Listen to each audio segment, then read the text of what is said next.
তো বন্ধুরা দেখো কিসের চাটনি বানিয়েছি। এই যে টমেটো দিয়েছি, লঙ্কা দিয়েছি, ধনিয়া পাতা দিয়েছি, আর এই যে লেবু দিয়ে চাটনি। আর এটা একটুখানি মাংসটা হয়ে গেলে তার উপর একটু দিয়ে দেবো। আর এখানে দেখো পেঁপে, এই যে পেঁপে আর আলু কেটেছি, আর পেঁপে এগুলো ভাজা করে নিয়েছি মাংসর জন্য। আর এখানে টমেটো কুচিয়ে নিয়েছি। আর এখানে এই যে মশলা হচ্ছে, এখানে টমেটো, পেঁয়াজ, আদা, লঙ্কা, রসুন, জিরে, রাঁধুনি, বড় ধনে সব দিয়ে একটুখানি ভেজে নিয়েছি। রাঁধুনি আর জিরাটা, ধনিয়াটা দিয়ে ভেজে নিয়েছি একটু, তারপর মিক্সচারে দিয়েছি সব একসঙ্গে। শুকনো লঙ্কা দিয়ে সব মশলাটা করে নিয়েছি। মশলাটা করে কড়াইটা যখন গরম হলো তেল দিয়ে দিলাম। তেল দিয়ে তেজপাতা, জিরে ফোড়ন দিয়ে দিলাম। জিরে ফোড়ন দেওয়ার হয়ে গেল, তারপর মশলাগুলো দিয়ে কষিয়ে নিলাম। আর এই পাশে পেঁয়াজ, তেলটা গরম যখন হয়েছে পেঁয়াজ দিয়ে দিয়েছি। পেঁয়াজটা যখন ভাজা হয়ে গেছে মাংসটা এখানে একটুখানি কষিয়ে নিয়েছি। এইভাবে করলে দেখবা খুবই ভালো লাগে। আর এটা এখন আমি মাংসটা আমার কষানো হয়ে গেছে। এবার আলুগুলো আর এই টমেটো যে কাটা রয়েছে, আলু ভাজা, পেঁপে ভাজা রয়েছে, এগুলো আমি দিয়ে দেবো। যখন এটা একটু কষানো হয়ে যাবে তখন আমি মাংসটা দিয়ে দেবো। মাংসটা একটু হয়ে এসছে, একটুখানি মশলাতে কষিয়ে নিতে হবে, হয়ে যাবে। আর তোমরা মাংস করলে পেঁয়াজ, তেলটা যখন গরম হবে পেঁয়াজটা দিয়ে একটু ভাপ ভেজে নেবে, মাংসটা ভেজে নেবে। ভাজার পরে তারপর মশলাটা কষিয়ে নেবে।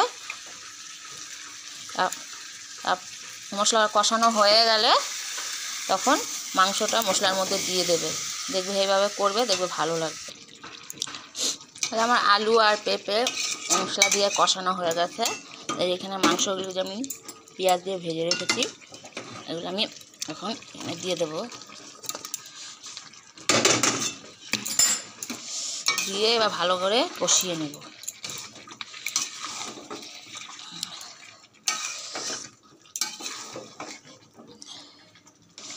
আমি এবার দিয়ে দেবো অল্প করে একটু চিনি দিয়ে দেবো, হালকা একটু কালার হবে একটু দেখতে। আর একটু হালকা আর একটুখানি গরম মশলা দিয়ে দেবো, গরম মশলা দিয়ে ভালো করে এবার নাড়বো। দেখো তো কেমন হয়েছে বন্ধুরা।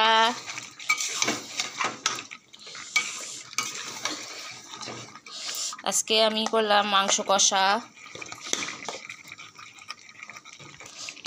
হালকা জল দিয়ে দেবো, বেশি দেবো না, বেশি দিলে ভালো লাগবে না। একটু হালকা করে জল দিয়ে দিলাম।